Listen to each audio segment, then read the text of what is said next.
Hello everyone and welcome back to another video. In today's video we're going to be doing a guide on how I farm Labyrinth. So, let's go into Labyrinth first. So, first things first, you will actually need to have beaten Labyrinth to be able to farm it because, well, you do want to start with the bonus of the completion bonus. So when you go to select party, you preferably would have finished it with a shield hero character, preferably either Gloss or Vittoria. Gloss is the #1 pick, Vittoria is close second. Vittoria will definitely help you speedrun the earlier floors quicker, but the later floors is where Gloss sort of is quite good, because unfortunately Vittoria is a crit-based character, and the melee boss at the end has a lot of crit resistance and a lot of crit defense, so Gloss is the better bet for that fight. Vittoria is kind of mediocre for it. So what I do is I always select her. I always go for Awakening. Always go for Awakening because Awakening is always the hardest thing to get, and it's always the most beneficial in terms of stat wise. And then normally I just go for like increase attack, or like I normally go for like an offensive boost, preferably for my entire team. That isn't very picky. Either just basic stats is fine, or attack per female is quite good because there are a lot of like good female unknown characters that you can stick on the team. About the other characters, Kizzen is okay. Unfortunately, she doesn't have a relic, so if not, she would have been a really good pick because she doesn't have a relic. She's not that good. Gloss, on the other hand, is very strong. Of course, I do have a lot of crystals at this point. I'll actually show after this how many crystals I've got. Actually, I can show now. So this is how many crystals I've got. I got 8 attack, 10 defense, 5 HP. These are the stats you get from them. And the more you farm it, the more crystals you can get, and the much easier it will become every single time. It'll get easier and easier and easier. That is why, you know, I recommend Gloss, because eventually she'll just end up one-shotting bosses, which I'll show later on. I'm pretty sure she can one-shot the first 2 bosses. Not one-shot, I mean, she can one-turn them, because one-shotting a boss is quite hard still, because they still have quite good defense-related stats. And HP. But damage is quite good. What you will prioritize at the start is either getting the collaboration characters or other unknowns to help boost her basic stats. That's it. That's what your main goal is going to be. You know, I've had Red Magelda, I've had Blue Magelda, or just anyone that's going to help her in some way. Damage increase per orb is quite nice. It helps earlier on when you don't have max ult. Once again, we'll go for Awakening, because that's sort of what we want. Character select. You can actually get Vittoria from here. I've gotten Vittoria from here before. Allies HP. I'll go with this Diane, because she technically increases my pierce rate, even if it is just a tiny bit. And I always go left side. So basically, you want to get as many passives as possible, because the passives can really help, whether that's like percentage damage increase per ult gauge, or just straight up increase attack, defense style, also special passives. As you saw, I picked one at the start, which was like Shield Hero attack increase, whatever it was. Yeah, Shield Hero characters get 30% more attack. That is sort of what you want. There is a defense one, which is 60%, which of course is good for now for me. Or Raftalia if you're running either of them. Raftalia is actually not too bad. The problem is that she doesn't have a relic. It means that she doesn't give you the 40% damage increase when you have a stance applied, so it does sort of like, doesn't make her useless, but it makes her a little bit more.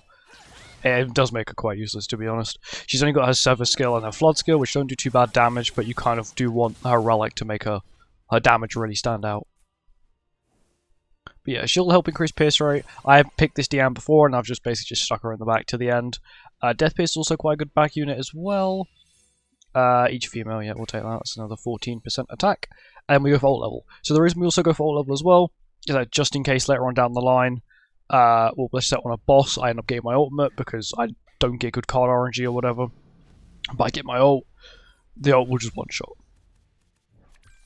Also, just in case you do get a character that scales with ultimate, which I don't think there are any on this Labyrinth. I don't think there's any, like, I have not seen DK Melee, I've seen Queen Diane, I've seen Lost Fane, old Light Liz, but I've not seen any like newer characters. Old Lolly Merlin, OG Fest King. Yeah, I don't think you can get any like really new festivals. I think the collaboration character is probably the best you're going to get.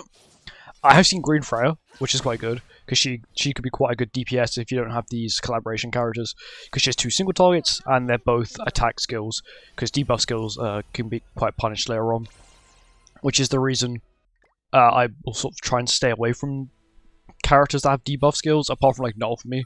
Nalfmi's the only one I really grab, but that's because he's also technically a support. I can use him as a support character as well. One time we'll grab an attack. We'll grab a thing there. Or passive. So we got all these stats. Passive. So these are the base 3 that you get. Just straight up, these are the ones you start with. So you start with the increased allies basic stats for each shield hero character. This participating in battle, so that means they have to be up front. They get damage reduction for 1 turn, and they're immortal for 1 turn, and then these are the ones that you gain along the way. Of course, I did do a guide where I went for it first, so if you want to see how I did it without all these passives and without picking class, I do have a video on that, which came out yesterday. I basically just did it without... I used Kisner, I didn't have any crystals. Well, I didn't start with any crystals. Of course, I picked crystals on the way, because why wouldn't you pick crystals on the way? But, yeah. It's much slower the first time, but eventually it'll just get quicker and quicker and quicker, which is the whole reason that I actually like the ones that don't have the depths, because the depths, in my opinion, are quite dead. There's nothing much to it. The depths is also kind of boring, because some of the bosses are a tiny bit gimmicky. There we go, even Diane's killing, because all those attack crystals and the attack boosts we have. I've never also seen that either. It's so weird, like, because I'm winning with such weird characters, I never see the actual like winning screen. There's no one on here actually provides anything. I'll do one like spin, I guess, just in case we get anyone half decent. Defense, pierce rate, and PvP. Screw it, we're going Denzel. He can slightly increases my stats. If I can replace him, I will. But this team it's not looking quite good, but that's the reason I picked Glass first, so I guarantee got a really good DPS for the final boss. Because apart from that, you're not really going to be taking much damage.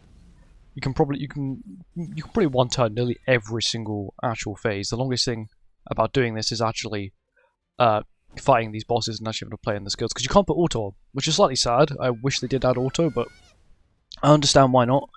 Sort of breaks the purpose of it. If it literally just becomes auto content, I think that's the reason why Demonic Beasts haven't become like, you can't do bird on auto if you've done it X amount of times, which I understand. It's to sort of still makes you got to play it. It gets to a point where, I guess if you reach to a point where I'm at, where it's like, bird's so easy, but I guess you still have to play it. There's no way to skip it. Which is fair, I understand. But I only really play it for videos anyway, so...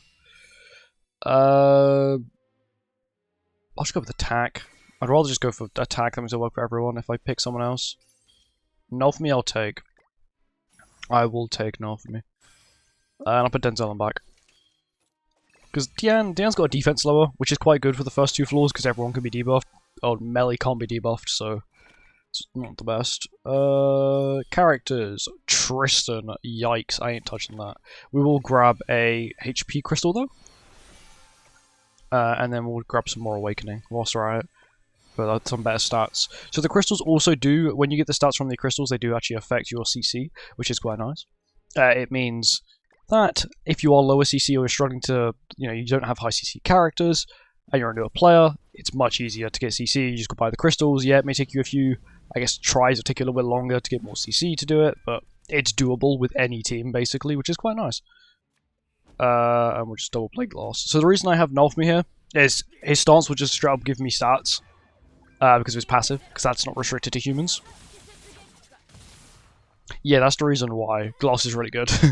Like, Vittoria could have done that as well, but I feel like Vittoria kind of wants her relic for her single target, where Glass's relic is only crit chance, which is quite a big thing, but with these crystals you can sort of make up for the missing crit chance quite easily and gain extra stats from it. We'll grab what level, because we literally took no damage from the boss fight. Once again, we'll just come here, pick this, speedrun. Nothing's quite good. I do hope we get Vittoria. If we don't get Vittoria, I'm fine with Rotalia. She's also not too bad as well. With null for me, she's not too bad. Her damage is okay. Okay. I'm actually going to null for me stance and then play these two sort of for hand space. So hopefully get another Glass skill, because unfortunately my team currently does rely heavily on Glass. Yeah, she just vaporizes. She's so good for this. Of course, she isn't like the best character on the Shield Hero banner currently, so you may have done a full rotation and not have picked her. That's completely fine. If you've got Vittoria, you can still use Vittoria. You just may want to pick up some good single target, other unknowns on the way.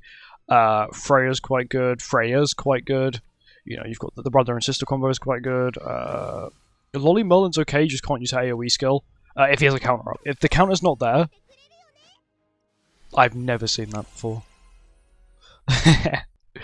But, yeah. As long as you're not using a debuff skill on the final page, you're fine. I don't even really need flat crit chance. I'm just going to go for, if my ult gauge is filled, I get more attack. Even though I don't think I'm ever going to get to a point where I have max ult gauge, as I start struggling. Oh, I clicked on the wrong thing.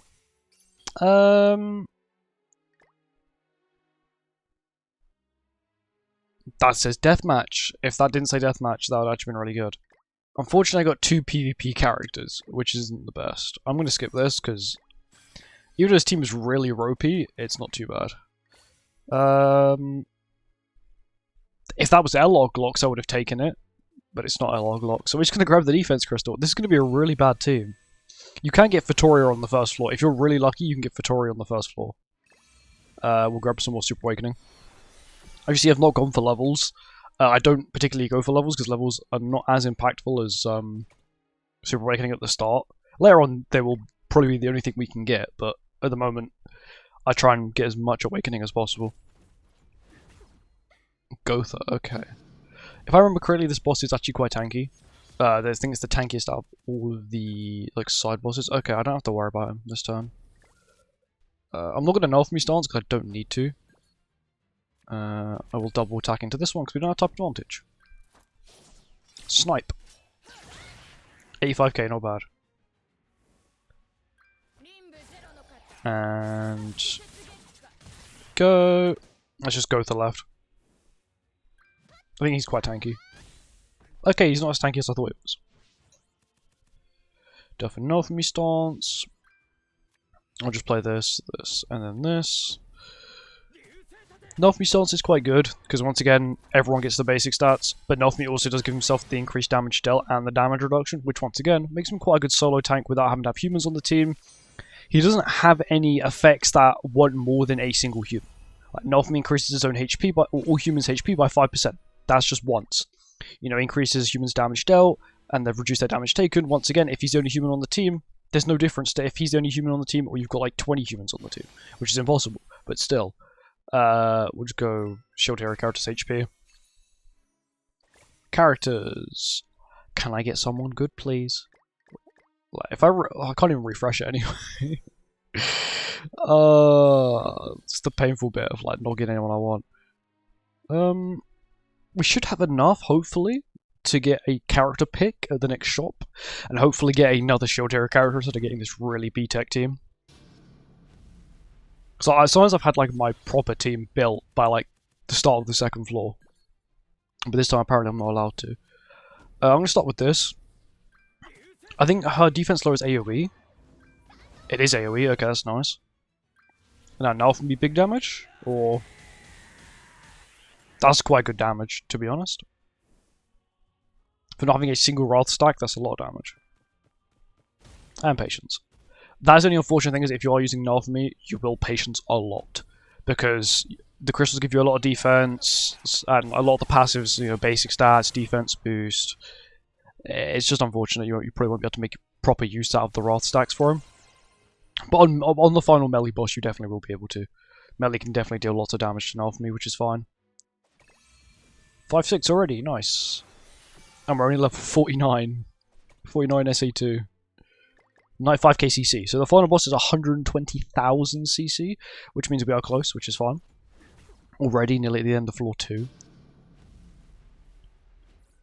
I would prefer an extra glass skill, but that will do, I guess. We'll do this, and then we'll punch this. Damage. There you go. Dead immediately.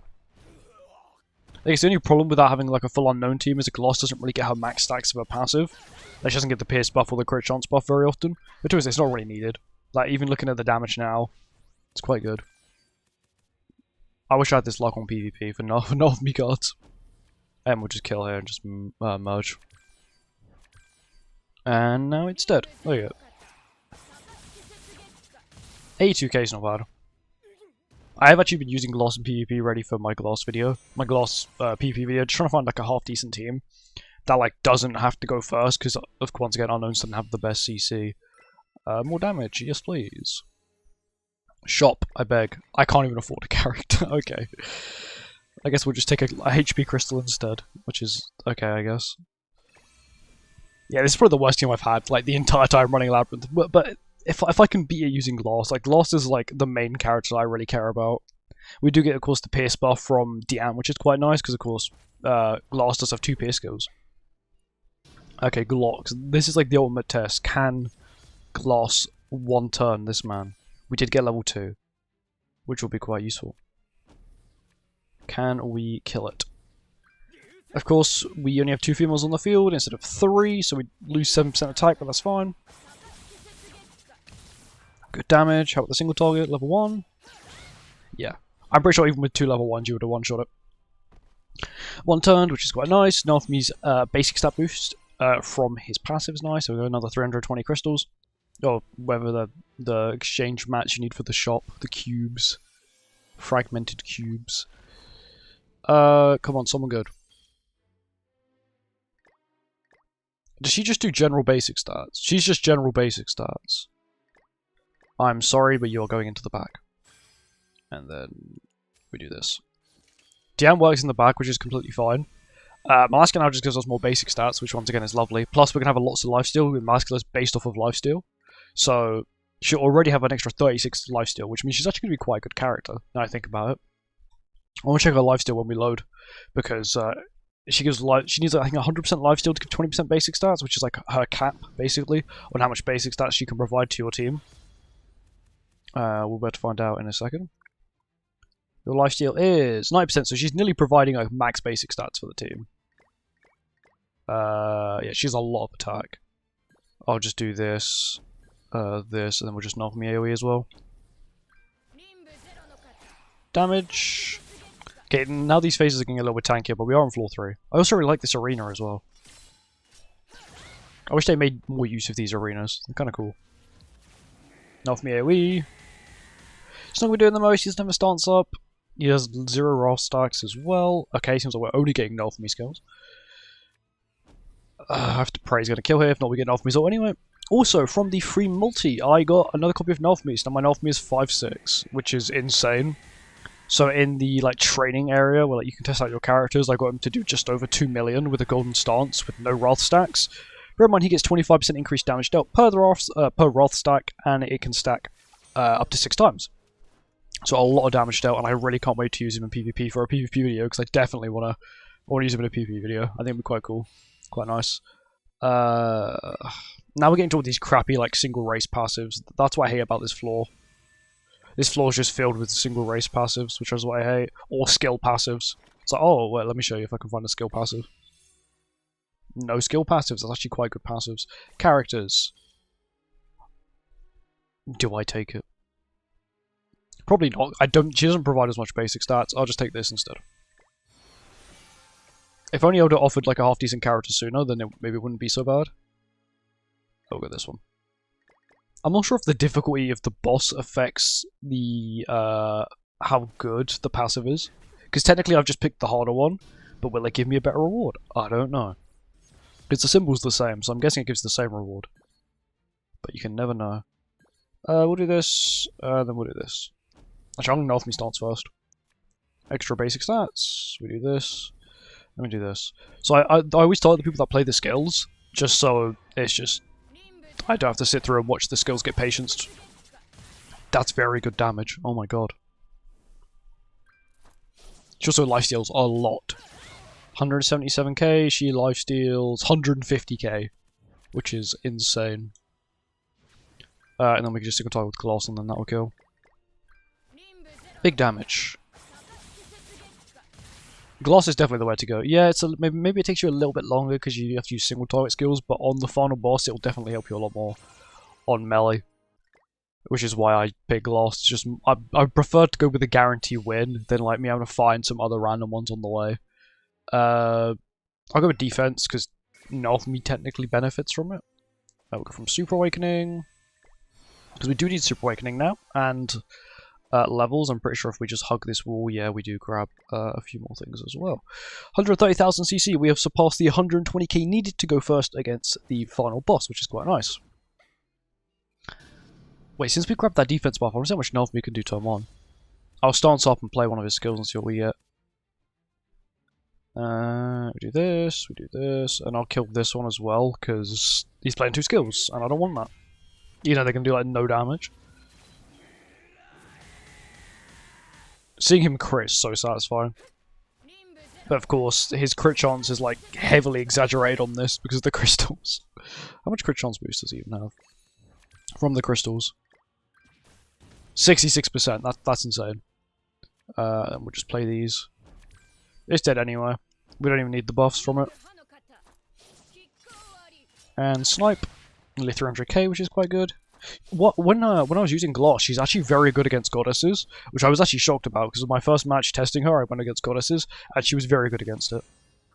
And Vittoria was also quite good as well, but I'm running both of them on a team, because they don't work off each other very well, but they deal a lot of damage, which is quite nice. More damage, we'll take that. What we're going to get is the random thing. We are 6-6, we do not need that. I'll just take the HP. I don't think I need another character. Unless I get like...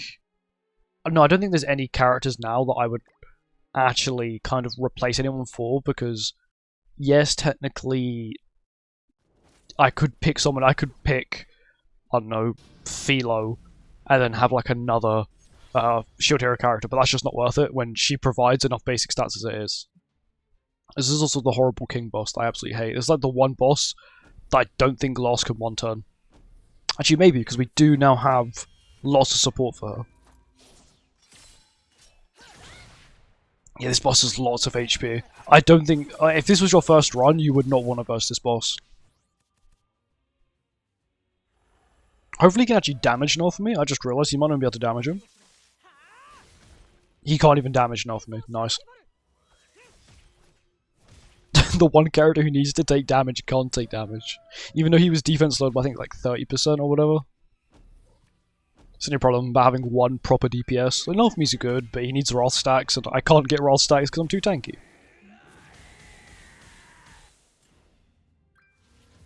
Come on, big damage. I want to see it. There's actually quite a difference between crits and no crits, which is quite nice to see, at least. Bloody hell, talk about bad god RNG. Just molascular skills. Please deal damage. Okay. My team does not need to be this defense lowered. Not if we're going to be defense lowered once. And I don't know, we'll kill whoever survives, I guess. Come on, molascular. She actually done good damage. That's a shock. Okay, yeah, Nothmi isn't the best against this fight. Because this king is Final Boss King, where I think they literally just imported Final Boss King into here and then just like changed his passives a little bit, didn't give him some insane gimmick or whatever. Yeah, and we still don't even have any royal stacks, so this can do like nothing. But this is 6-6 though. How much damage? No crit, not bad. 274k, not bad. Bear in mind the enemy wasn't stat lowered, and he had no roll stacks, and he's not max leveled yet. And he has no gear, because this is Labyrinth, they have no gear on. Human attack, yeah, okay, this is where you get like the horrible ones. Thing is, like, the Sever one isn't too bad, but the only Sever character I can really think of that's half decent is Vittoria, and still then her Sever skill is the debuff skill, which means you wouldn't even be using it on the final bit anyway. And now we have no actual fights until the boss. Characters, let's see what they got. Vittoria, like demons, it's like, nah, don't need them. We'll grab a defense crystal instead. How are the characters looking? Can we awaken? No, we can do levels, can't we? Yeah, why not? We'll just buy a little bit more levels. Can we buy anything else? Passive, why not? A 57% crit chance boost. Such a weird number, but I'll take it. Now we're on to the final boss. Let's look at our passives. Holy damn, we have a lot. So these are these are like the 4 standard ones you get. And then we've got all of these ones, which are mainly like attack and like... I've grabbed every single attack one I possibly can. For the reason that it will just make it so much easier. And these are the crystals we have as well. Which, you know, the more you farm it, the more crystals you'll get. So, don't worry about that. And even if you are struggling to beat it, you know, when you get enough crystals, it'll be really easy. So, what do I always start with? I can't one-shot this boss. Like, no matter how much I try, I know I cannot one-shot this boss. I will do this though. I'll use Nolfmi's debuff skill. That means I now don't have a debuff skill to play, which is quite nice. Means that I can't count on myself, basically, to death. I do wonder how much his counter hits for though now. Okay, that's going to hit a nice amount. I will play the level 1 first for the extra stack of her passive. Oh no. I am stat lowered, I think, by 15% all stats, which is quite insane. But I think my stats are like insanely inflated now. Yeah. Like, that is insane amount of crit chance. Resistance? Okay, that explains why Nalfmi's taking no damage. He's got a stance up plus, like, a lot of resistance. Level 1 does a whopping 129k. Level 3. This might even kill. Because actually it's max stacks of a passive. Yeah. Gloss is probably the best for this. And the reason I go for high ult levels as well is just in case, once again, I don't pull many Gloss cards, you can push an Nalfmi's ult, which once again can hit quite hard because this boss can deal damage to you. And we've got 640 crystals, which is quite nice. And or labyrinth points, as they call them. But anyway, thank you for watching. I hope you guys enjoyed. I'll see you in the next one. Goodbye.